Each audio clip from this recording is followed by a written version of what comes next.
All right. Good morning, good afternoon, good evening, whenever you are seeing this. Hello, everyone. Today we have a requested video. You know what's interesting about this request? First off, shout out to Lima from the Patreon. Thank you for the request. Literally when I got home, I found out Stephanie did a story on this, but I do want to, check out Lima's request. And this is a Dr. Insanity video.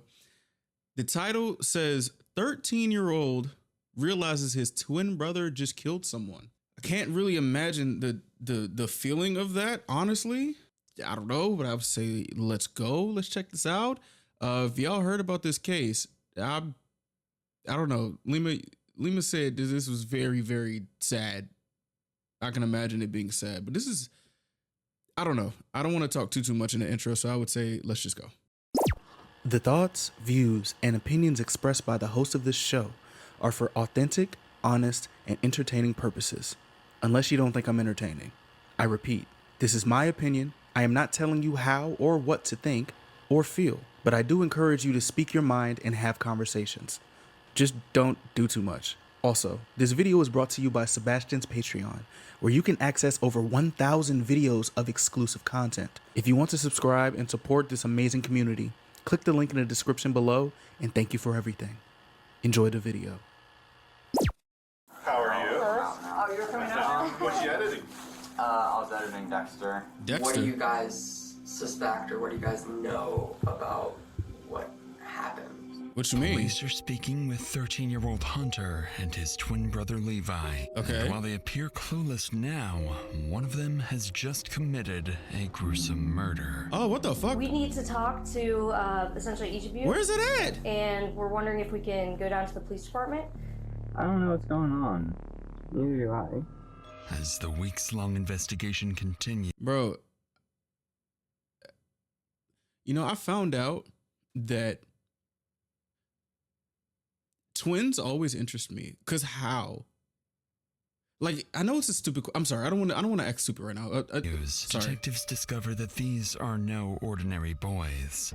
One of them has spent years obsessively researching serial killers like Ted Bundy. Of course, Now the he BTK believes he's killer. executed Oh my the perfect gosh. murder and can outsmart police. Yo. But a series of childish mistakes would cause his violent fantasies to slowly come to The hell light. is that? leaving What, is that a site? What the hell is that?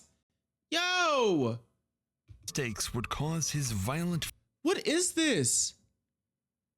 What the hell is that? I have never seen nothing like that. What the hell is that? fantasies to slowly come to light, Yo. leaving his family and the entire town in utter shock as the monster they feared turns out to be a 13-year-old boy. Is it him? Find that fool. No, who? Yes, and he needs to die. It's not Oh. possible. What? There has to be someone who planted evidence. What happens now? He's only 13. There's two types of people in this world. Uh-huh. You've got monsters, you've got people who make mistakes. Okay. If it were a murder, then it would be a monster, right? Oh my gosh. Is he the one that finds out? Oh my goodness. Holy. Okay. Yo. Oh my gosh, dude. It's 2 a.m. in the small village of Fairfax, Ohio. Oh, we're in And Ohio tonight, again. A Okay. 13-year-old boy decides this is the night he becomes a serial killer. For years, he's been obsessed with true crime content, and with his family preparing to move away the What is that? Okay, you know what? following week. Okay, hold on. I don't want to be somebody who, well, I would say probably it's just a 50-50 toss-up, obviously. Or, well, not a 50-50 toss-up. It's a case-by-case basis. Like, someone tapping into a certain type of story of a heinous serial killer is not inherently bad. But when you combine it with actually carrying out the fucking thing, then it's just like, okay, the signs were maybe have been there, but like there are people who like know about these things or study these things and they don't do it. I guess I'm asking, well, I'm not really asking. I guess I'm pondering on a question in terms of like, or pondering on the topic of like censorship, but we don't know who are the people who are going to carry out murders. He's finally ready to put everything he's learned into action. What the hell? At 2:30 a.m., he slips out of his house and walks less than 10 feet to his neighbor's house next door. Okay. Once inside, the 13-year-old puts on a pair of gloves, something he learned on YouTube that would prevent him from leaving behind his DNA. Fool. He moves silently through the house before approaching the bedroom of an elderly woman. Oh no, you gotta go. Oh no. Oh hell no. What the fuck? Okay, first of all, you go to you go right across the street.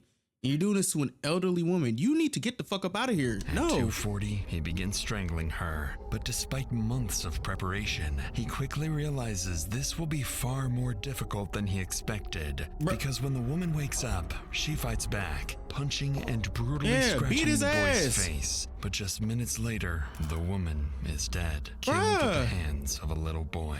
At 3:15 a.m., he's back in his own bed, as if nothing ever happened. What the? Yo. It's just past Ew. 11 a.m. on a Sunday. Many Fairfax residents are returning home from church when the Fairfax police receive a 911 call, unlike anything they've heard in years. 911, what's the location of your emergency? 3919 Germania. I think my sister's might have been murdered. And what? Blood. I don't know. Okay. She did not respond when And what? What? Emergency. What? 3919 Germania. I think my sister's might have been murdered.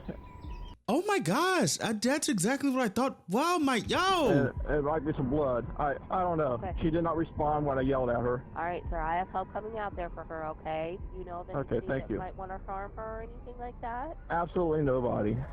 On the line Bruh. is 61-year-old Daryl Tenpenny, insisting his sister had been murdered. Oh my Something gosh. almost unheard of in this area. Rest in peace. What Moments the later, fuck, dude? first responders arrive at the house, unaware they are not only walking into a carefully staged crime scene, but that the killer is still nearby, watching police's every move. Yeah, let's go ahead and get it out. We'll do confirmation stuff here. Is it confirmed? Hey, I don't know. He believes this is murder, so camera on. Oh my It's gosh, on site at my bro. wife's.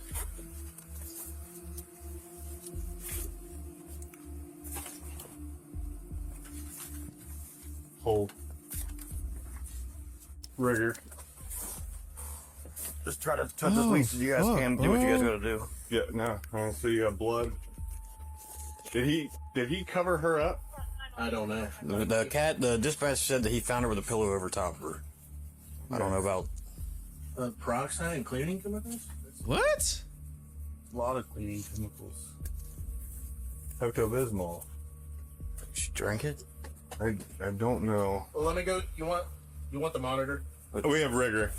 On the bed lies 64-year-old Sheila Tenpenny, Rest in partially peace, bro. clothed and deceased for what appears to have been several hours. As officers continue to inspect the house, they notice nothing appears to be stolen, supporting their working theory that Sheila may have taken her own life. And with that assumption comes the first accidental success for the 13-year-old killer, Okay. convincing him he's already outsmarted the police. Outsmarted my What ass. officers spot next would flip this theory upside down.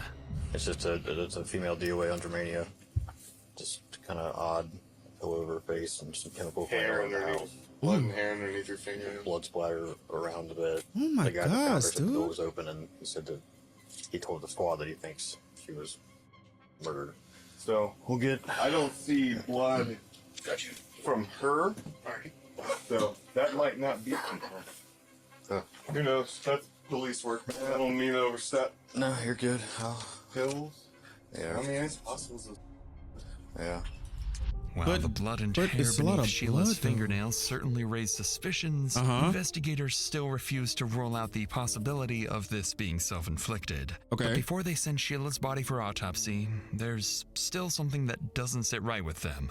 They're baffled by how certain the victim's brother, Daryl, seemed that his sister had been assaulted before paramedics had even suggested that possibility. And with that statement alone, he has unknowingly made himself their first suspect. So What? they decide to ask him a few questions. Okay, I do gotta admit that is like a very interesting thing to say, but are there? Okay, question I'm trying to ask sensitively. is it that he knows what it looks like if that happens? Like, I can think from the police's standpoint, like, yeah, like, wait, what do you mean? Like, wait, why'd you say that? So I guess we take you in for questioning. I wouldn't really say like, it's not really like someone is the first suspect as if like that is something that is definitive and it's like a hook, line, and sinker type of thing, because I don't remember how long it took me to realize when someone is like charged with something, with like a crime, that doesn't mean they actually did it. And that's where innocent until proven guilty comes in. Albeit I learned that when I was like 15 or 16. Pretty late. However, that is an interesting thing to say unless he knows what it looks like if that were to happen, or he knows some more things. How you doing, sir? I mean, obviously not great. I'm Officer Moore, Fairfax Police Department. When's the last time that you do you know? Yesterday. Do you know what time about, or did you talk to her or see her? I seen her, and actually, 7:09 p.m. Okay. is the last message I got from her. Was there anything? Was she struggling with anything? No. I mean, mentally, physically? No. Nothing at all? No, she's pretty happy. Okay. So you made a comment to these guys when they first got here that you thought. How did it get to the boys? She's laying on the bed with her legs spread, and it looked like there was blood, and her head had stuff on top of it, like someone tried to smother her, and she looked like they ripped her thing open. And I yelled at her, and I didn't see no movement from her whatsoever. Ripped her what? Ripped her what? And I just turned around and walked out. I don't like it. Interestingly, Daryl never mentions performing CPR, and while police now know it likely wouldn't have saved Sheila, that's not something Daryl would have known for sure. And right here comes the second lucky break for the teen killer. Okay, quick question. If you see something, okay, so like on some real spiel type of question, if you see something like this, would your first thought would be CPR, or like in the area of thought while you call the police, you call see what's going on? If you see a scene like this, what's the probability of like, because I know a lot of people probably aren't CPR certified. I'm not gonna say I've been CPR certified because I took it in high school when I was like 15, but I would have to like get, but like in terms of like panic of seeing your sister like gone like that, I wouldn't really say, I wouldn't be like, oh, you're a monster because you didn't perform CPR. You know? Because every good murder needs a fall guy, and the police have just taken the bait with Daryl. Shortly afterwards, Daryl's interview wraps up, the scene is secured, and officers return to the station to await the autopsy results. Okay. But as investigators leave the house, they would overlook a crucial piece of evidence. What? Lying beneath Sheila Tenpenny's body was a men's wristwatch, a seemingly insignificant detail that would later become one of the key pieces of evidence used to solve the entire case. Okay.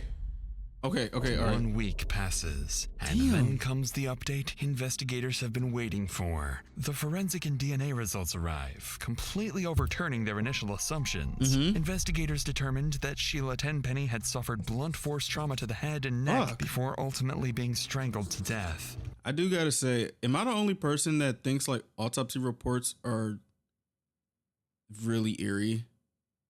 Like, aside from the obviousness of it being eerie, it's like I can't help my mind at times like seeing what the body could have looked like.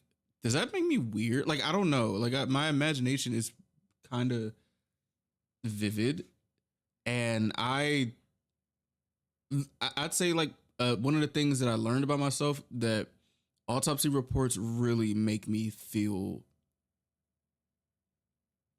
you know, like, oh my gosh. But they also confirmed something crucial. Sheila had managed to fight back. Right. On her hands and beneath her fingernails are traces of blood and tufts of hair. DNA belonging to an unknown male. With these disturbing findings, there is no longer any question. Rest in peace of Sheila, bro. This is a homicide. Right. Get this So early motherfucker. Monday morning, officers returned to the neighborhood, going door to door in search of anyone Sheila may have wronged, and anyone with fresh defensive wounds. Man, she ain't wrong nobody, bro. She don't look like she wronged nobody. Obviously, I know, but like, oh my gosh. But in reality, the detectives couldn't be more off track. While the young killer quietly brags about the murder online, growing more confident by the hour, knowing the victim had absolutely no enemies. Why is it always Discord? Okay, did any of these true crime people or these people that you reading in true crime go on Discord? No, they didn't. The fuck, like, bro. Like, it's just one of those things where you just look at somebody, it's like, why would you want to carry this out? It's like back in the day when what was it? When I wanted to get GTA 4. Cause I remember I got GTA 4 when I was like 10 or something. Cause GTA 5 came out when I was 13. I remember when I went into GameStop and it was like people around me saying like, oh, you're too young to have this. You might carry this out in real life. And it's like, I'm not. I have enough sense to not do that. This is a video game and I'm not doing that. But the fact that people have like a thought behind that happening, it's just like, who the hell is loser enough to try and carry this out? Who is loser enough and crazy enough to carry this out? That's how I kind of see some people who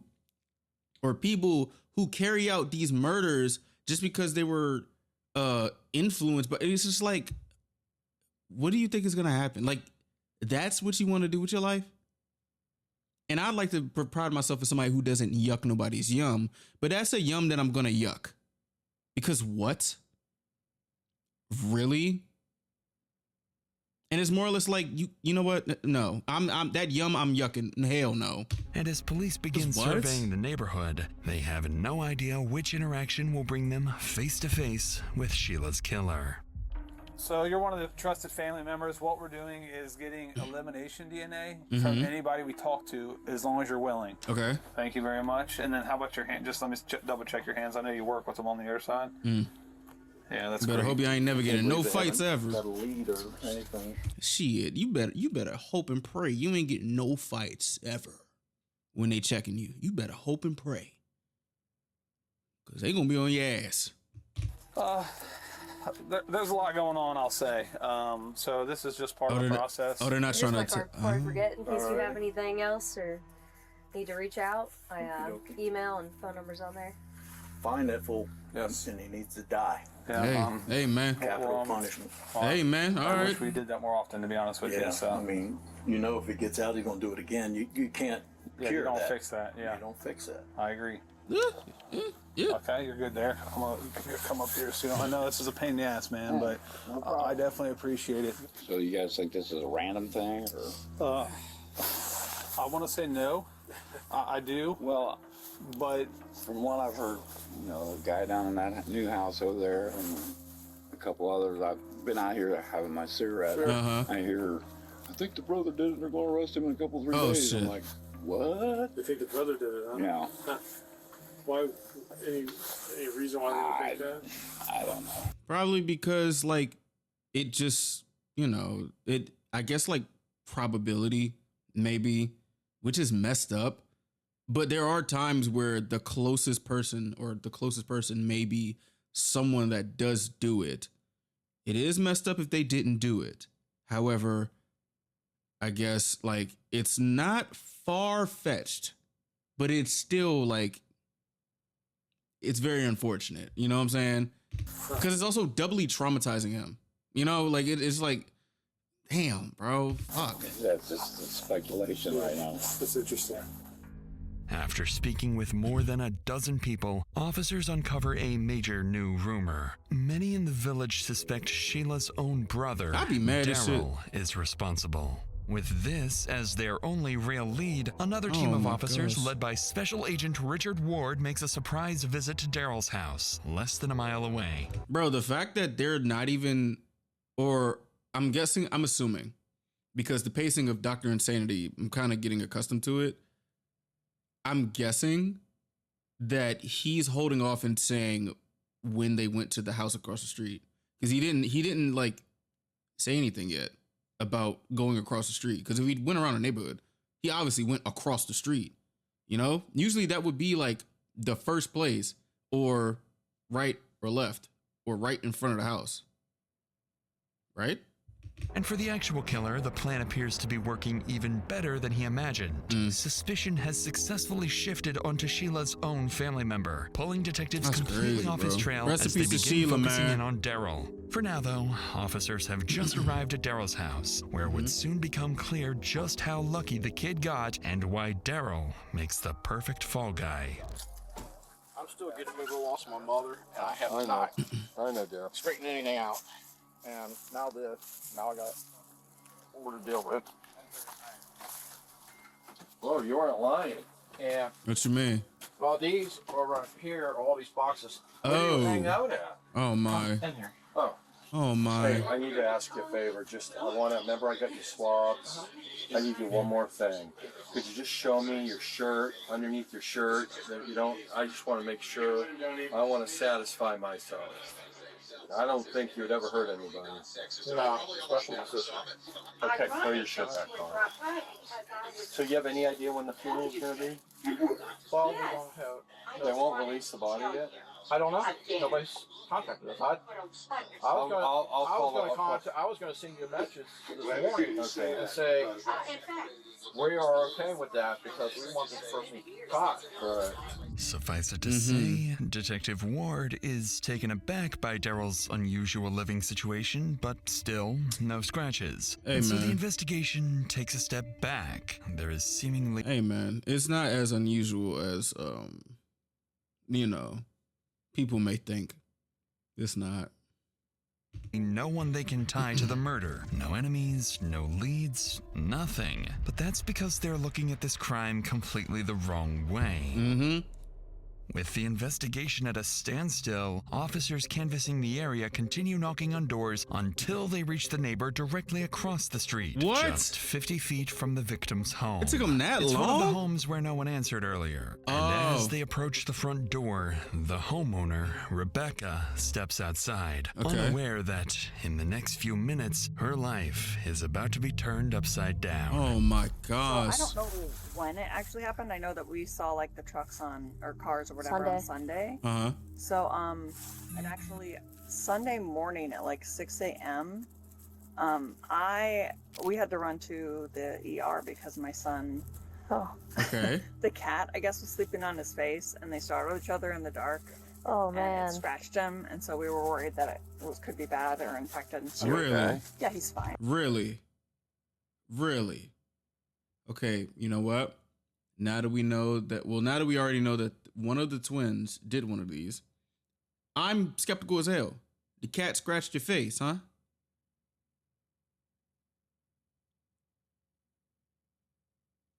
We're gonna check out that scratch. Okay. It wasn't a big deal, but it was just like traumatizing, and I was like, everybody get in the car. Just a few feet away, 13-year-old Levi Cart looks through the living room window and notices his mother speaking with police officers. Panicking, he pauses the YouTube video he was watching, What's he watching? runs up to his room, and locks the door. Back outside, officers begin piecing things together. The boy with fresh scratches across his body could very well be tied to Sheila's murder. In a few moments, detectives will step inside to follow up on this lead. But what they will soon find will defy their expectation, where detectives are about to go inside Rebecca's house. Unknown to them, what they're about to find inside will be nothing like they expect. Do you care if we come in, or you want them to come? Okay. The only reason we're outside is because I was feeling stressed out. All right. Okay. Cute cat, though, so. No problem. Okay, the cats check out. Hey guys. Yo, y'all come out the living room. Come on. You want to come out here or no? Just come out here real quick. We gotta talk to you. Both of you. I've been really transparent about what happened across the street, and people who are investigating are talking to everybody, and they just want everybody to listen. Hey bud, can I talk to you? Do you want to talk in the living room or do you want to talk in your room? There are people who are here to talk about something that happened actually earlier this week. I know, what game are you playing over there? You gaming? Yeah, he is. Dexter? I didn't even know that was a game. Oh, he's cap cutting. Okay, cool. Oh, hi. Oh. What's up? Now you are Hunter. Do you want to sit down? Yeah. Naturally, this is not the suspect the detectives were hoping to see, as 13-year-old Hunter Cart enters the room. Okay. Realizing they may have jumped to conclusions, the detectives still begin to question the boy. Perhaps he knows something after all. So we're with the your criminal investigation, and we're just talking to people to see if they might have heard or seen anything unusual that happened over the weekend. No. Right. Yeah. Sorry? What you told me to ask. Yeah. Yeah. My brother got into an injury and he had to go to the ER. Yeah, I got that's what really I heard. sick and started vomiting and stuff. Oh my gosh. So How are you feeling? You getting better? A lot better. Okay. That's good. That whole day was just kind of a blur for everybody. Unless it's something that happened a long time ago that's memorable. It's not really something I remember unless it is really, really brought up. Although Hunter is unable to provide any new details, he seems fairly cooperative and willing to help. Right. His twin brother Levi, on the other hand, is still in his room, refusing to come out. Earlier, their mother had mentioned Levi was editing Dexter, a crime drama centered around a vigilante serial killer, a show both detectives are all too familiar with. And it's here the detectives would begin to realize their initial hunch about Rebecca's sons may not have been a coincidence after all. How though? It's usually of this quick, but that's actually pretty quick. Hello. Yeah. How are you? Hello. Oh, you're coming out now? What you editing? I was editing Dexter. Sometimes I edit. Yeah. But He likes to make videos for TikTok. yeah. Oh yeah. Oh, Yeah. nice. Yeah. Me and Liz. Is that the cat that got you there on the nose? I don't know. I don't know what Well, happened. can I We see it? just Oh, we that's we pretty both good. startled each other because my bed was right there, His bed was out here and until all the lights were off. Oh, Okay. So we've been knowing for a while that we needed to cut their nails. Hunter's been saying that for I know. a long time. I felt so guilty because I had So us moving, I mean, we know, everybody knows that cats just are awkward. So us moving, Marshmallow being weird because we're moving, and Is Marshmallow the cat? yes, and we had a like a play set for them, and we packed it up. So that's also probably another thing. So yeah, me and him just randomly startled each other. He scraped me on the neck. I'm not sure if you can see No, okay. Where else did you get it? Okay. He kind of scraped me on my face a little bit. 5. And then mainly my nose. Damn, we fucked you up. And I was nose trying was to the clean scary my one. yeah. Oh I was my trying to gosh. clean myself up. Yeah, It was pretty deep. Pretty deep. Okay. It hurts So on your nose there. we went back to the house after we got out of the doctor, and then that's when we saw the ambulances. I don't know, a lot. A wheelchair? All right. What? Okay. You get your legs too? I don't even. You get. Are you able to request a wheelchair? Like what? A lot of it's a blur because I tried to clean myself. Oh, probably because he had to get stitches and stuff. So he was probably like loopy or something. I don't know. Up, so I was distracted in the shower. Okay. Interestingly, both brothers used the same word. It was a blur. Blur. I mean, they're when twins. recalling the incident. And while traumatic events, even something like death of a neighbor, can affect memory, what catches officers' attention far more is the way Levi seems to over-explain what happened. Why do you keep saying Levi? And he say his name was Lewis? He claims the deep scratches came from a fight with a house cat, something officers find difficult to believe given the severity of the wounds. So, with this in mind... Do cats, my question to y'all, not really, I don't have cats. So, there we go. But do cats like do stuff like that? I would imagine there's a possibility that that would happen. Like, have y'all ever got scratched in your face by a cat? Like, is it that crazy? And detectives believe that despite their young age, the brothers have given them enough probable cause to take the next step. The detectives ask to speak with Rebecca outside for a moment, where they request permission to collect DNA from both of her sons. Without much hesitation, she agrees. Nice but when hair. the three of them return, one of the brothers would have a very different reaction to being tested. What you mean? Do you mind if I come? I can explain it to you. Yeah, So it's pretty. he's feeling a little overwhelmed by this. Yeah, I just feel like I've been to enough doctors recently. I don't want to. So have you seen any like crime shows or anything? You know how we kind of do our job. Oh, The medical stuff's a little different than the law enforcement stuff. But I don't know if she explained to you, but we're just going to swab your cheek, and it's not going to go into any database or anything. But we're going to compare it against stuff that we have. That makes sense. Okay. And it will take 2 seconds. Swab that mouth. Do I have to do it? Yes. You don't have to do anything. Okay. Okay. But obviously, we're asking everybody on the street, and it would be super helpful if you could. Right. All right. Okay. You know what's interesting about stuff like that? You know how like some people be like, no, you don't have to do it.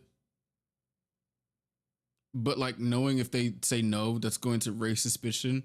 Not in I'm not in like specifically these type of cases. Like, you know, like some people like to ask you a question knowing damn well whatever the answer is going to be. It's like you get asked a question, but you're like in the jail of literally whatever your answer is going to be is like, oh, I can't really answer this question for real. I'm going to be like, I don't have the freedom to answer this question because this question is going to come with consequences, or my answer is going to come with consequences.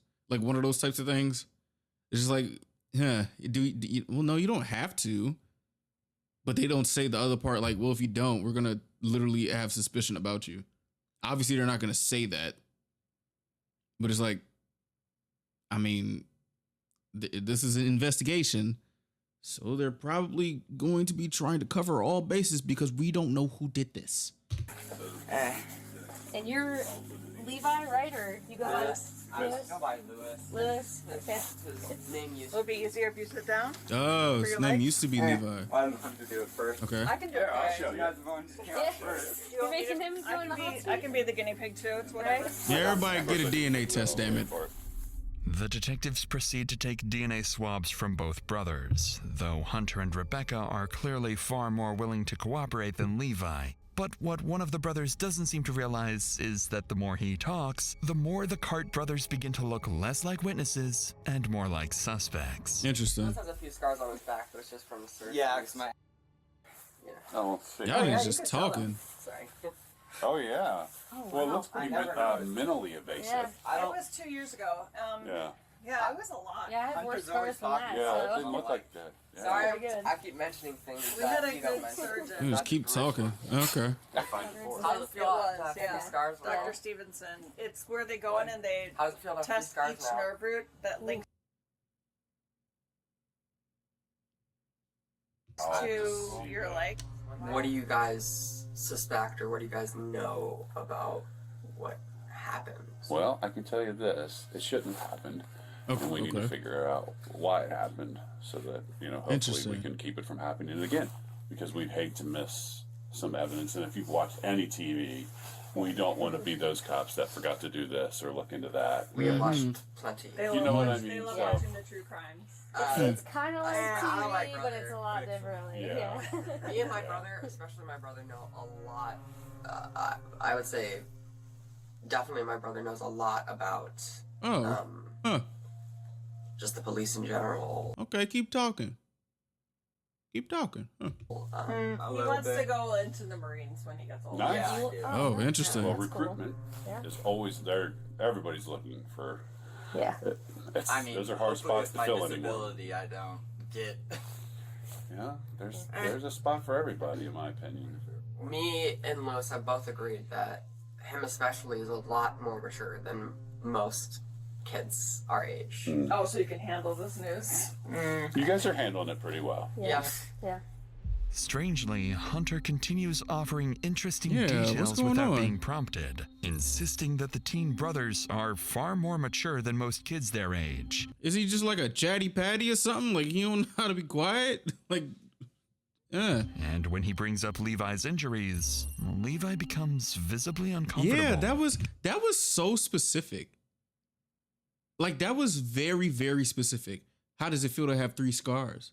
But I don't know about like sibling banter. So I don't know. Giving his brother a long, chilling stare. By the end of the interview, the twins no longer seem like ordinary kids to the detectives. Their fascination with true crime, gory shows like Dexter, foggy memory, and, of course, the hard-to-explain cat scratches on Levi all point towards something deeply unsettling. It was all a blur. With the DNA collected, investigators return to the station to brief the sergeant on everything they've uncovered. Now all they can do is wait for the DNA results from Daryl, the Cart twins, and several neighbors and family friends to come back the following day. Let's do it. Still Come on. believing a deranged killer may be at work, investigators know that until he or they are caught, no one in this quiet village is truly safe. All right. 8 days. Okay. The next day. The next day, the DNA results finally come in. And investigators are stunned. Both of Rebecca's sons are a match, but that doesn't necessarily mean they were both at the scene. According to the forensic analyst, the lab cannot tell Levi's DNA apart from Hunter's because identical twins share the same STR markers. Needless to say, investigators are now facing an extraordinarily rare problem. Fuck, that is okay. I meant to say in the beginning, like, I find twins and the science behind twins very interesting. I should have known that both of them would become a match. Holy crap. Oh, wow. But even with these findings, detectives struggle to process the facts that the suspects are only 13 years old. Not only would they have to be deeply disturbed, but they would also need the physical strength to carry out a crime this violent. Then again, their age could also work in the investigators' favor. Teenagers are more likely to slip up, confess to friends or family, or leave evidence of their actions somewhere online. The problem is, detectives have enough probable cause for a search warrant, but not enough to formally detain Rebecca or either brother, something they absolutely cannot let the family realize. Nevertheless, they return to the family home, hoping they can persuade Rebecca to bring her sons to the station, allowing investigators to begin searching the house the moment they leave. Okay, it kind of seems like these police are on top of this. Okay. This is very interesting. But the situation is incredibly delicate. One wrong move could spook the family and shut down the entire investigation. Hello, back. Hi, we're back. Hello. Yeah. How are you? You left your keys in the door. We just walked in the house. Do you need to come in? What's going on? Yeah, that'd be great. We have a couple things to talk about. Hi, guys. We just sat down to eat. What you guys get? Thanks. Do you just need me or? Yeah. So, Are all 3 of you here? Are all 3 of you here? Yeah. Where's the other one? Come on, Kyle. Do I need to be nervous? It's making me feel nervous. Relax. You're okay. You're good. Yeah. You want to take a seat somewhere?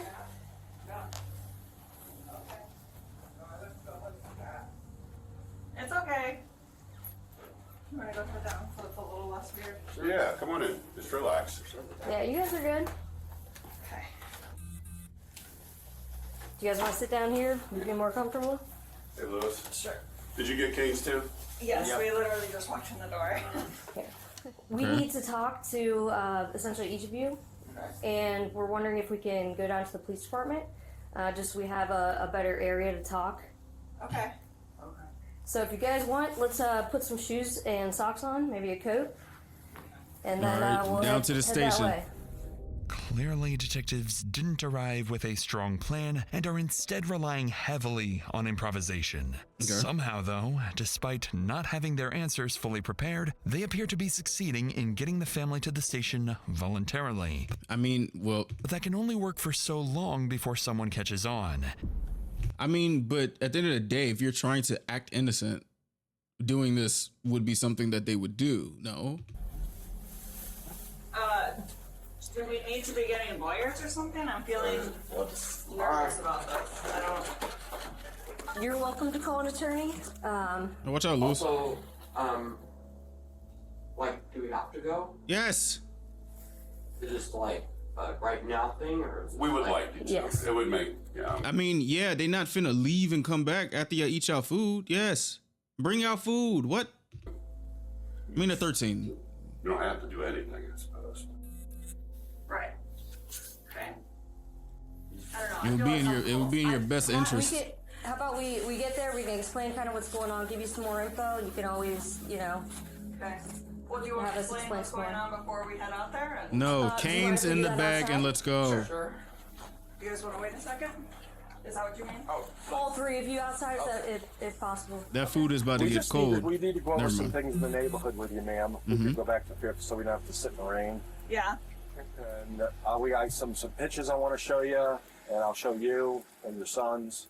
And there's a bunch of stuff we want to talk to you about. So, all right, you guys good? Are we under suspicion for something? Or We just want to talk to you. I think you guys could help us clear a lot of things up around here. So, okay. all right, let's go. Hey, John. Yes, sir. And he'll ride with you. Oh, okay, that works. Before we get in, I just got to make sure there's nothing on you. It's going to stick me, poke me, cut me. Yep. All right, actually, if you want to step over there to him right there. All right, you can just have a seat right there for me.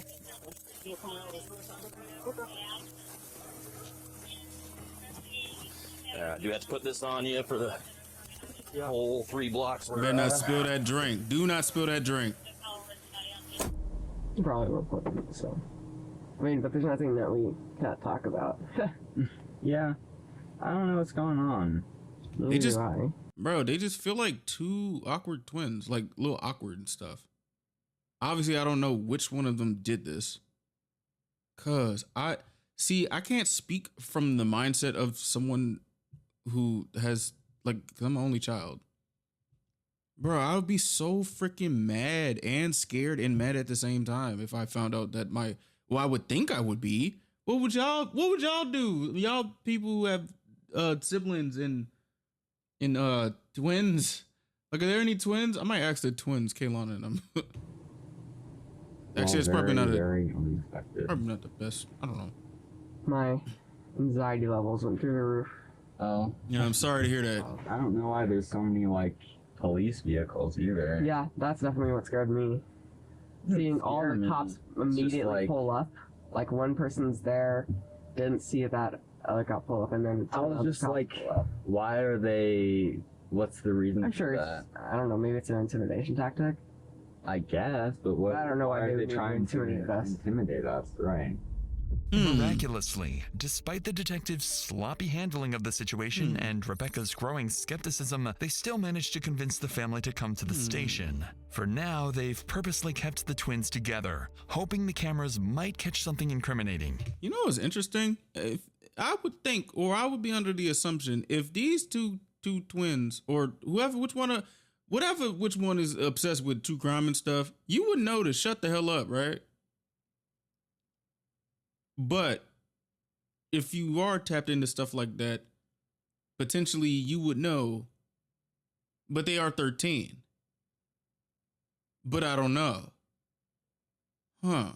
But the brothers have seen this tactic before and say nothing, foolishly convinced they're outsmarting the police. Investigators have also just confiscated their phones and obtained house keys from Rebecca, allowing them to begin searching the home for any evidence tying the boys to the crime. But despite these small victories, this is where detectives would face a major reality check about their strategy. Upon arriving at the station, the twins are quietly escorted through a separate entrance and separated from their mother. Oh my gosh. The twins don't seem particularly worried, calmly following detectives into the interrogation rooms. But for Rebecca, the situation is very different. Oh my because gosh. the moment she's finally informed that her sons are about to be questioned without her present, all hell breaks loose. I don't want food. I want to get us our lawyer and have my children stop being questioned without a lawyer present immediately. Okay. So let's make that happen. I don't know who's doing what where. Nope, but I can Yep. go get that figured out for you. It needs to happen right now. Yep. Okay, yeah, okay. Okay. I got it. Then my slippers. We just got home from the doctor's office. Those in look Canes. so comfy. They are comfy. Amazon? Not, yeah. I find the best things on Amazon. People are so against it. Really I know you're being friendly. Yeah, I was about to I say. need to know my children. I was about to say. Hold on. What do y'all know? What do y'all know? Children are not being questioned. No, that they have a lawyer. You didn't let us know that we were being detained. You're not being detained. You're free to go. No, you didn't let us know that you were detaining my children. They're not You detained. did not. Right now? Yeah, they're free to go. They're allowed to leave right now. Yes. Let's go. Right now. Right now. You said they're allowed to leave. Yes or no? You cannot take them. Oh, Clearly, this is not how detectives hope. Oh my gosh. Boy, my heart went into my ass a little bit. I can't even imagine what the mom. Yo. Oh my gosh. Oh shit. Hoped things would go. Rebecca is furious, and not without reason. The detective just admitted that the boys are free to leave, yet does nothing when Rebecca demands exactly that. On top of that, her phone has been confiscated, making it impossible for her to even call the lawyer. Damn. It's here that the risk behind the detective's strategy, or lack thereof, becomes impossible to ignore. The advantage of this approach is that by withholding the real reason the boys are there, detectives limit the information the suspects can tailor their stories to, making contradictions and inconsistencies much easier to catch later. Okay. That said, when those suspects are minors and detectives need their mother's cooperation, this strategy can quickly backfire, undermining trust and damaging the legitimacy of the entire process. And unsurprisingly, Rebecca's outrage is only beginning as she storms out of the interrogation room in search of anyone willing to tell her what's really going on. Are you accusing them of murder? I am not. Is that why they're being detained? Because they're under suspicion for murder? They're questioning to find out if they know any additional details. How would they know anything?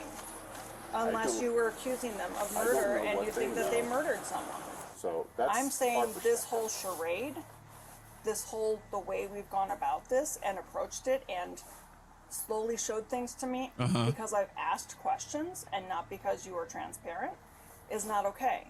It literally just says we have the ability to search all of your belongings. It doesn't say For what reason would they want to search the belongings? it says for murder. Because we're investigating A the murder. murder of the neighbor. Yeah, and my 13-year-olds have not murdered anyone. Okay, well, we're going to find further information that was divulged yesterday to put the pieces together. So I'm not going to be told anything.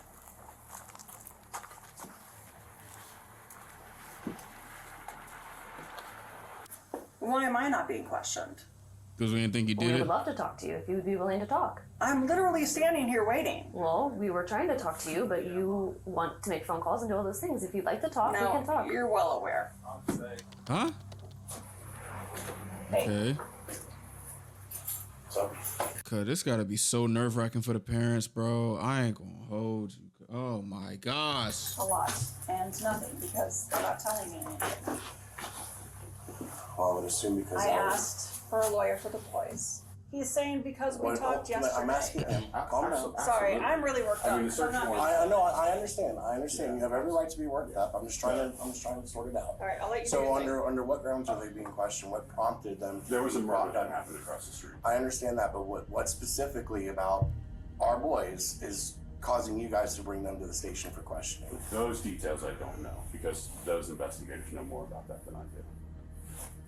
Are there other? Wait, but okay, I don't know if this goes to trial. I don't know. Maybe that would be in the Stephanie version, maybe. I don't know specifically because I know hers is like increasingly more longer than this one. Cause I'm just sitting here thinking like, wait, if they went, the possibility of literally this whole case probably getting thrown out with the way that the police are handling this, it's like,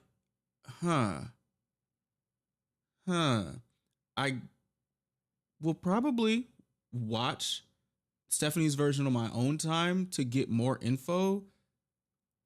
But yo, As bringing in every neighbor to We did 25 yesterday. I know myself and another agent. to to the station. Well, I don't know how many people got brought here. We're also doing a search warrant at the house too. So a judge has granted us. Search warrant for her house and who else? Well, the search warrant is for the house and the vehicle on the property. Our house and vehicle. Okay. Were there other search warrants for other Not that I'm aware neighbors? of. You guys are questioning two 13-year-old boys. yeah. Oh, Someone is. You're absolutely Someone. correct. But I don't know. You know what I'm saying. I do. Bro, they're being mad evasive. I ain't gonna This is why we lie. need our lawyer down here now. We need to make this happen. I don't have a phone.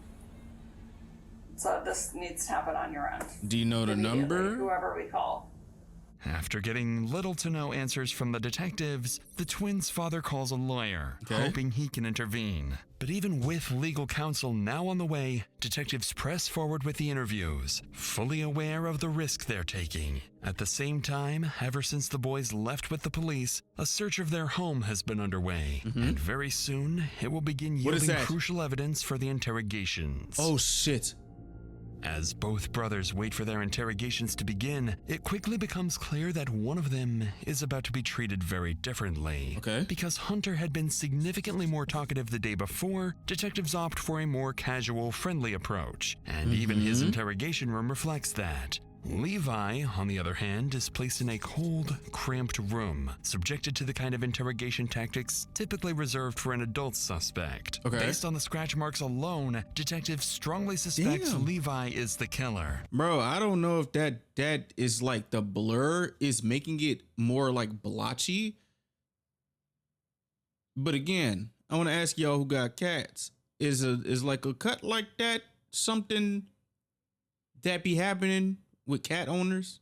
But there is still nothing ruling out the possibility that Hunter may have helped him, especially after learning that Levi has significant mobility issues. Now, with a lawyer on the way to the station and two furious parents pacing outside, the clock is ticking. Okay. So detectives split into two groups to question the boys simultaneously. And as the questioning begins, Hunter's interview escalates far quicker than expected, because there's something he needs to get off his chest. Just so you know, I don't feel pressured doing this. You don't? Of course, I feel a little pressured, but Bro, I'm nervous, like bro. I have to sign those. Okay.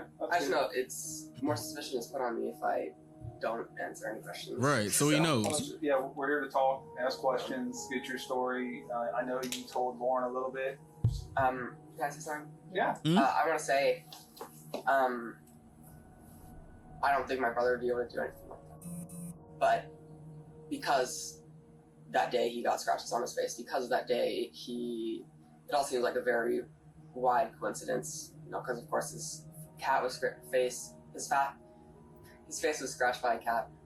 We talked about it, and it certainly looks like Lewis has some, like, the coincidences are there. They keep talking, Hunter. At this early stage of the interview, Hunter, completely unprompted, begins talking about the scratch wounds, which he believes are the most concrete evidence against his brother. I mean, also, he did say, what about those 3 scratches? How does it feel to have 3 stitches? Like that. I'm sure he possibly knows what he said back then. But while he frames it as a coincidence, back at the house, police executing the search warrant notice something that immediately casts doubt on the story. On Rebecca's bed, they find the family cat, Marshmallow, sitting completely calm. Okay. But more importantly, the cat's claws seem far too small to match the injuries on Levi. Oh. This information is relayed back to detectives at the station, where Hunter and Levi are being interviewed. And while Hunter appears eager to talk, Levi's interview is moving far more slowly, as detectives focus on building rapport and choosing their words extremely carefully. So seeing just how much more talkative Hunter is, investigators keep their focus on him for now, hoping he can offer further insight into his brother, or perhaps even turn on him. What? He had extra, like, red scratch marks on his face. I mean, that seems obviously suspicious, but like I said, I don't think he could do something like that. I'm gonna keep saying this, but this makes me feel really upset because a lot of evidence is piled up against him, but, like, I mean, I don't know if you guys suspect him of anything, but I truly don't believe he could do anything like that.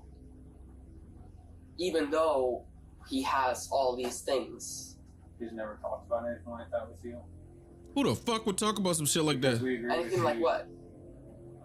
About hurting somebody, or when he gets triggered, he gets upset and acting out and just saying things, or, you know. I don't know how he behaves when he's triggered. No, like I said, no, he doesn't behave weirdly when triggered. He just doesn't. He's just quiet. It's upsetting for him. Like, he started crying when he got back to this house because he said he never gave us an explanation as to why he's triggered. But Okay. Interestingly, although Hunter describes the suspicious behavior he's noticed from his brother, he continues to insist that Levi could not actually be responsible for the murder. Okay. But detectives can't tell whether his reaction is genuine or part of a calculated effort to distance himself from the crime. But also, didn't he, from what I remember, no, it wasn't him. It wasn't him. I don't remember. One of them said that their anxiety is through the roof. At this stage, though, they're fairly certain Levi is the culprit and decide it's time to stop speculating and focus on something more concrete. Oh my gosh. So they turn to a key piece of evidence Hunter can't deny. Something they had kept hidden from the twins. Okay. A watch. Right, the watch. Recovered from beneath Sheila's body. And it's one broken. investigators initially dismissed, but now strongly suspect belongs to one of the two boys. And it's broken. whether he realizes it or not, what he says next would seal their fate. What? You recognize that? that's Lewis's farm. That's Lewis's watch.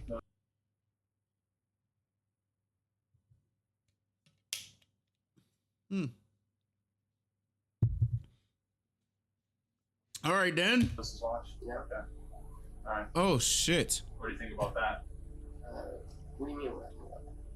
Here, let me widen it out. That's the picture. What do you think that's a picture of? Try to take some deep breaths, okay? Oh my gosh. We don't have any of those blankets. Oh my fuck. Oh my gosh. No, I remember him saying that he lost his watch. And when did he say that? Yo. After he... Yo. I don't know what type of panic or like heartbreak is setting in slowly, but bro, oh my gosh. After he got home. Also, he sounded, the way he said, I don't know where my watch is. I don't feel a person could say that. A person would say it that way, knowing that, you know, they wore their watch if they did that. I ain't gonna lie to you, cuz I'm sorry that your brother did this if he did this. I understand that you got to stand by your twin, but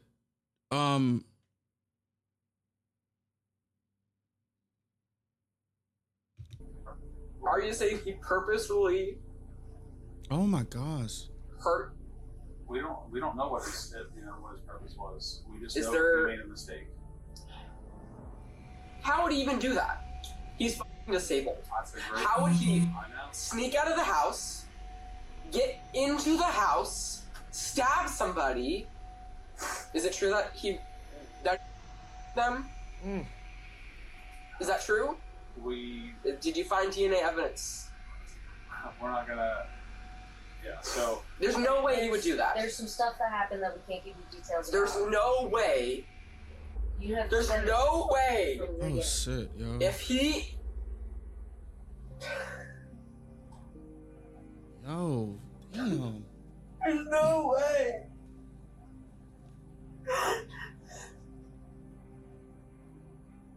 It's not possible. There has to be someone who planted evidence. There has to be some misunderstanding. This is so sad. Yo, fuck, dude.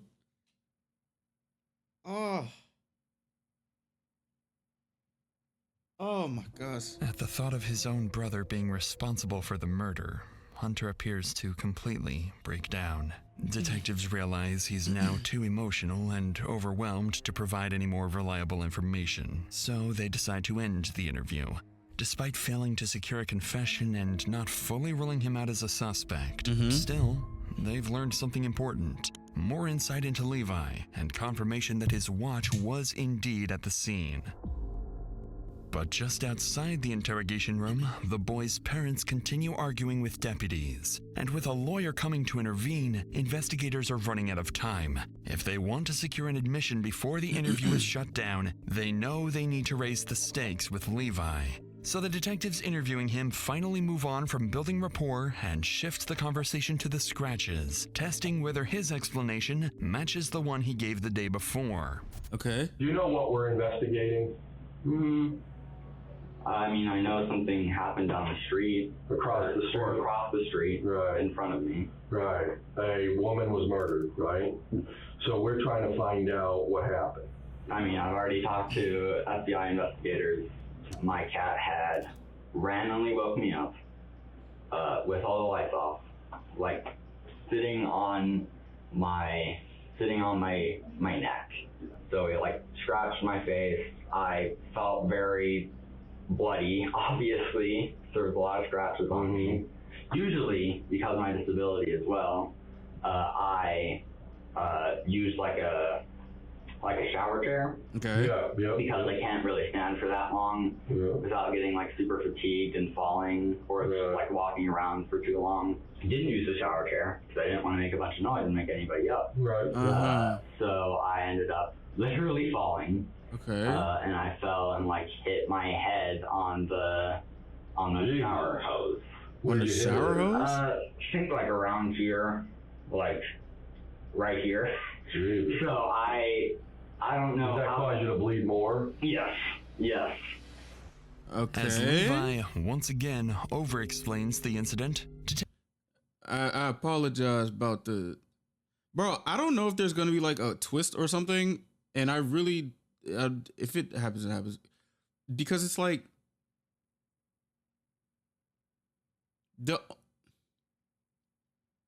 Because if he is...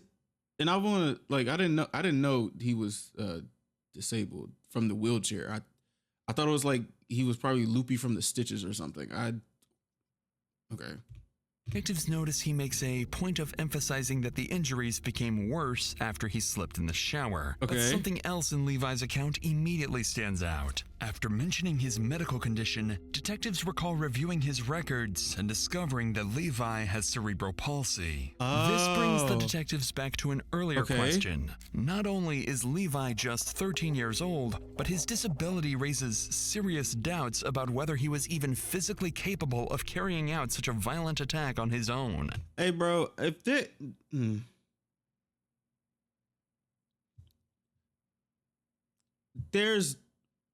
There could be a way that Hunter was like, nah, bro.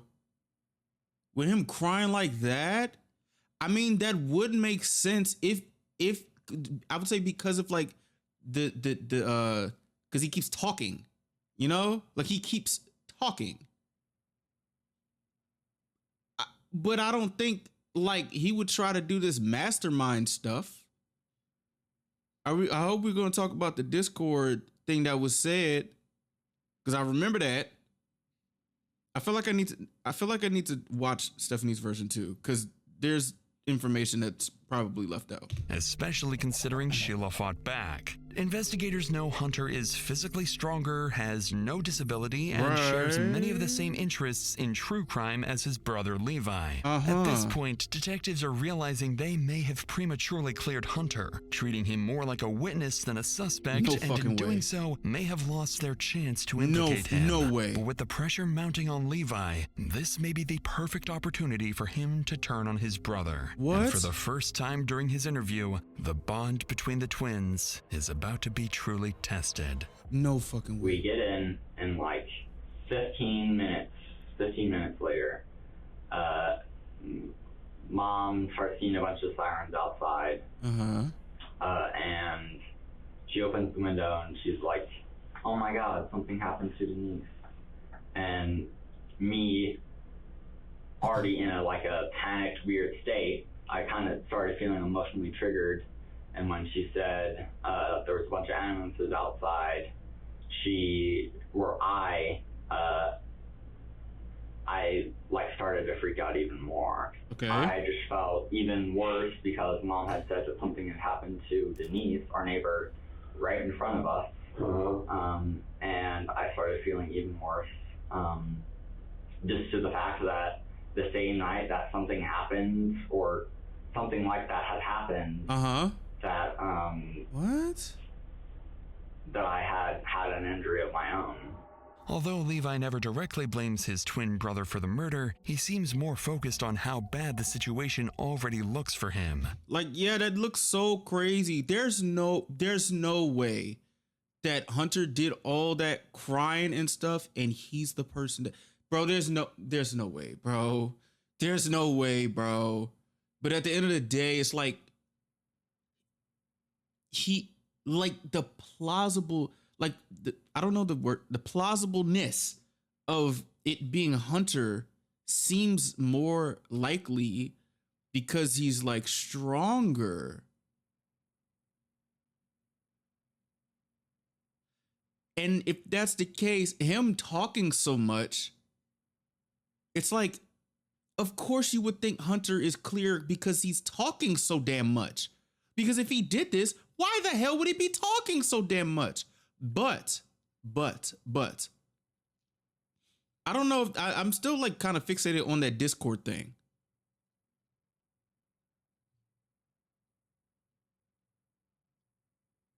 Because if okay, I'm just thinking of it, of how we were watching the body cam, right?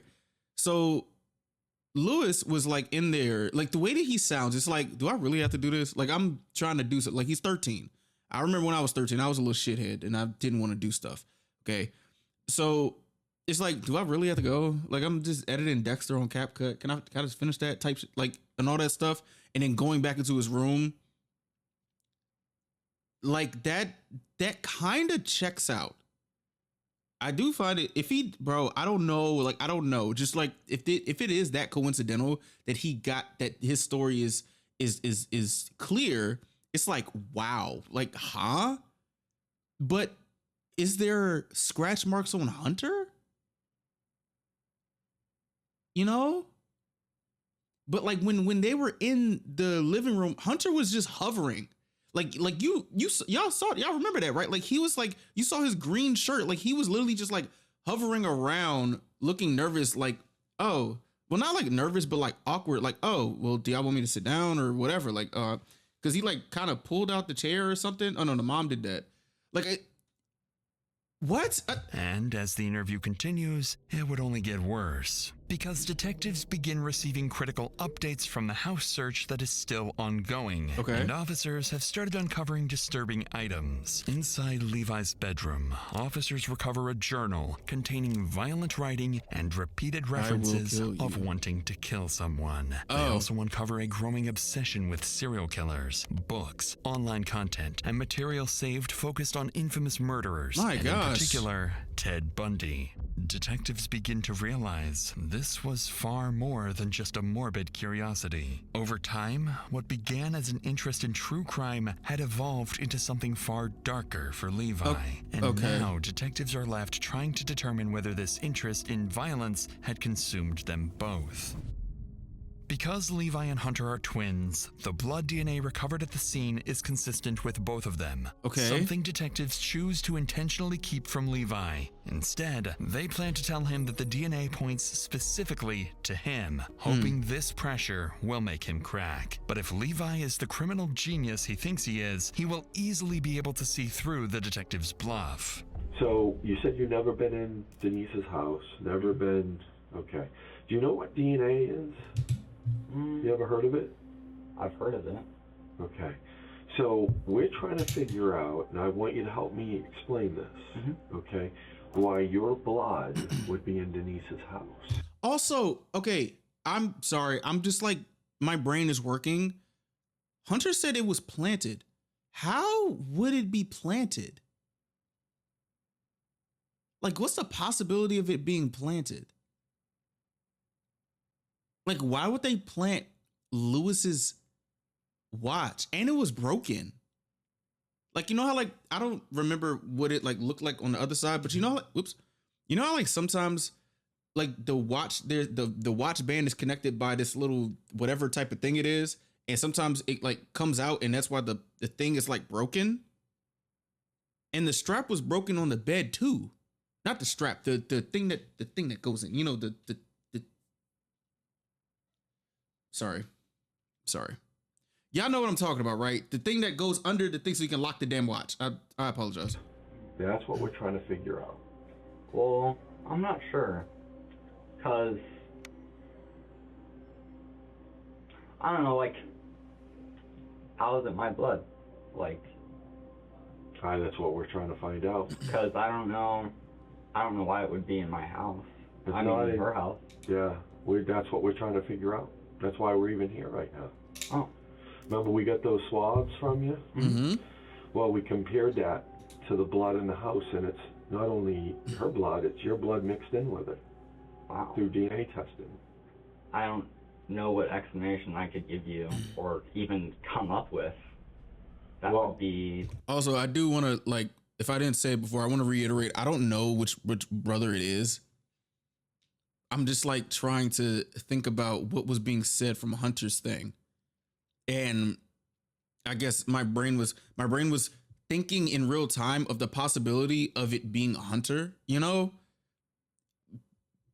I don't know too much about Lewis's disability in terms of like what can happen and the possibilities. So I just wanted to clear that up. Equivalent to how that would happen. There's only one person here that knows, and that's you. How do you know that? Because there's no other way that part of you can be in that house without you never being in there. I can agree with that. Right? So that's why I just need an explanation as to how. I'm just trying to wrap my brain around it, you know? Well, I have to wrap my brain around it first. Yeah, so that's we need to wrap He's around a little together. snarky dude, ain't he? You know? Can you help me with that? I can. Why are you being so smart? Smart aleck, what? I can help you if you help me. How do I help you? By telling me. Why is he being so like snarky, bro? Like what? Am I tripping or did his like energy just change? Like what is this? What? The truth. I told you the truth though. I don't think you're telling me all the truth. What? But I'm not lying. Well, I think you're about how you get hurt. We have your blood in her house, and we're trying to figure out how it got there. That's the bottom line. Well, that's the bottom line. I mean, did you get my blood from somewhere? We don't need your blood. We got swabs. I just mean, like, did somebody put my blood in that house for a reason? Oh, like, I don't know. Would you tell me? Would they? I didn't put your blood there. I don't have any enemies. I didn't put your blood there. This is a weird I'm conversation. 13, I don't know why anybody would put my blood in a house, but why is your watch there though? Is there any more questions you have for me, or like what? Well, I want to get past this, and we're not getting past it. You don't know, I don't know, so we're not resolving anything. Well, I'm not sure if we can resolve it if I don't know and you don't know. Bro, he's frying me. I'm not gonna lie to you, I ain't never seen this before. But he's also 13. I was like a smart aleck when I was 13, but I would never do this in no interrogation room. Like, am I tripping, or is this conversation kind of like, why is he acting like this? I mean, listen, I wholeheartedly believe that there's two types of people in this world. You've got monsters, you've got people who make mistakes. I think I disagree with that personally. Help us explain this. What do you disagree with about that statement? I just think that, you know, there's a lot of different types of people in the world. There's not monsters and people who commit mistakes. Well, I'm simplifying things in terms of, you know, a crime, a murder, right? There's two types of people who would commit a murder. There's a monster, and there's people who make mistakes. Well, that wasn't a like mistake. An example of the carried away. Well, Things got carried if it's away. a murder, then it would be a monster, right? Not necessarily. You don't think so? No. Still believing he's in control of the situation, Levi never asks for a lawyer or even his mother, and unsurprisingly, fails to catch the detective's bluff about his DNA. But while Levi remains convinced he's outsmarted the police, he has no idea that while the evidence uncovered in his room is already damning enough, what detectives are about to find on his phone will destroy any chance of walking free. Because before long, detectives would receive the final and most crucial breakthrough in the investigation. What? After searching the brothers' phones and social media activity, it begins to uncover a disturbing picture. Just one day after the murder, Levi writes, "This one was a fighter," and detectives realize this wasn't a spur-of-the-moment act. What the Levi fuck? had been planning a murder for months, with searches of how to choose the perfect victim. Oh my gosh. Okay. Yo. Okay. Oh my fuck. Dog. How the hell did... You know what? Dog, no freaking way. How to strangle someone and how to defeat a police interrogation. And they would uncover even more evidence tying Levi directly to the scene. Oh, that was... Oh, wow. That was his photo. Oh, shit. Not only was the watch confirmed to be Levi's, but inside his room, they discovered a shirt covered in Sheila's blood. What? And gloves matching the ones from the crime scene. What? Now, even without a full confession, detectives know they have enough evidence to formally charge him. With this, both interrogations finally come to an end. Okay, hold on. Hold on. If it came off that I was talking about Hunter being the suspect, like, I don't know, bro. The possibilities was fucking with my head. Oh my gosh. Oh my goodness. I'm sorry, y'all, if I sounded so stupid. Oh my gosh. And as a detective steps out to inform the parents that one of their young sons is an alleged killer, all they can do is stand in shock, silently waiting to hear their son's fate. Mom. Yeah. This is their dad. I'm Special Agent Ward with Beast Bureau Criminal Investigation. We see two of my colleagues here, my other colleague. Now, there's some certain things I'm going to tell you that we have that are bad, okay? All right, that watch that we showed you was under her body. What? What? Yes.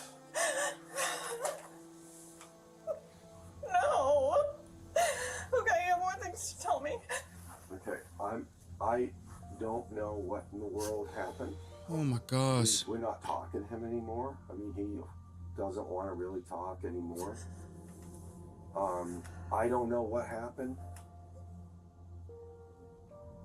How the fuck? You can keep talking. Well, we have a lot of other evidence too. I'm just trying to figure out what in the world happened. I don't know. No.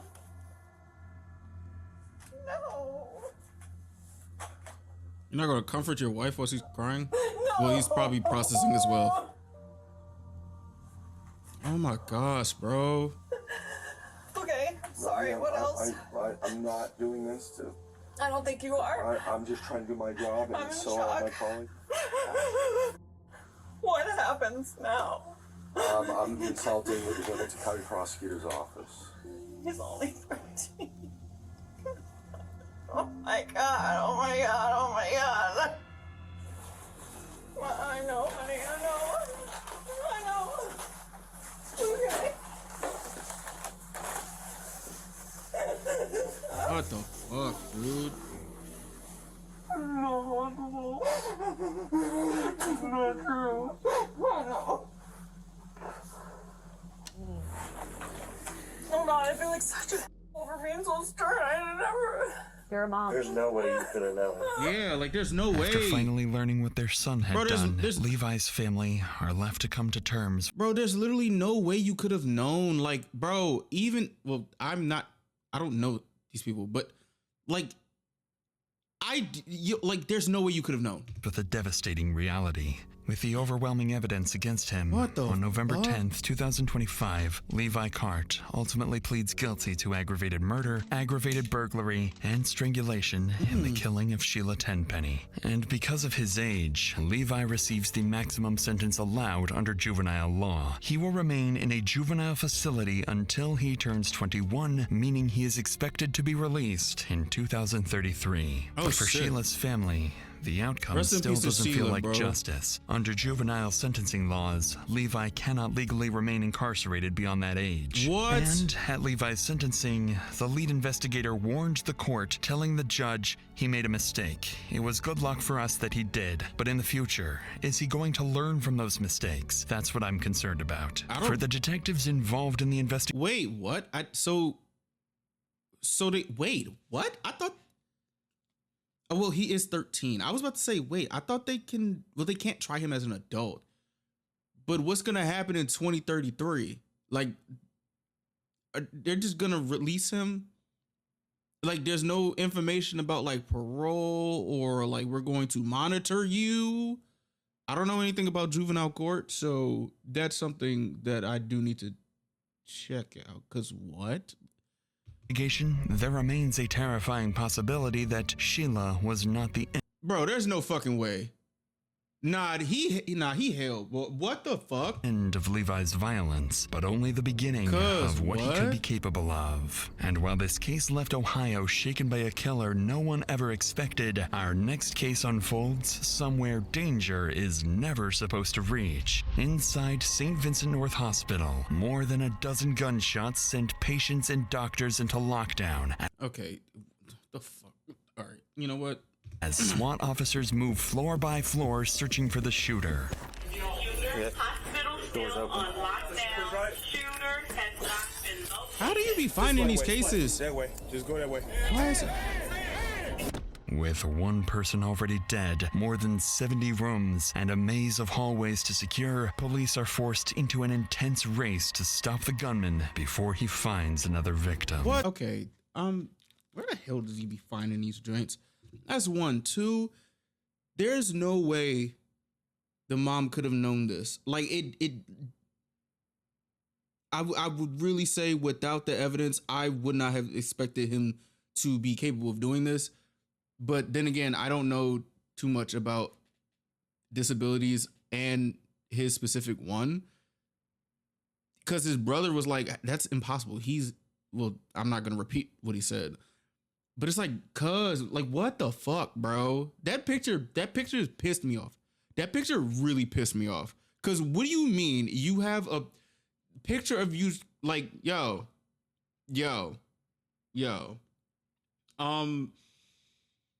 This is crazy. I am going to check out Stephanie's version on my own time, probably later. Only because I just want to see the different story of this. This is insane. Like, I shouldn't even be surprised at the possibility of someone who is tapped into true crime would want to carry out their own type of true crime. But again, it's like I have the brain of somebody who doesn't want to do this shit. I'm just like trying to figure out these stories and stuff like this. It's like, dog, what the fuck? Like, what did you just expected to just get away with it? And well, technically, he didn't get away with it, but he did. There's no way he's actually getting. It's just a release in 2033. Like, there's no way they just finna just let him go free. I don't even know America does it. I thought they like transfer you to an adult prison if you're not rehabilitated. But that's me being ignorant. Oh my gosh, bro. I just can't imagine the devastation. Cause it's like, you could not have known. You couldn't have known unless you were a recipient of his Discord messages. Like, where was this at? What forum, what Discord server was this at? That's a couple of things that I want to see in another version, in the other version. Because what? Like, have y'all known about this case? Please let me know about what was asked here. I wow. I feel really stupid. I'm not gonna lie to you. I feel dumb, but just why? But then again, why are we asking murderers why do they murder? Like, I'm just like, I don't know. I feel like that's just a dumb question. I don't know. I don't know.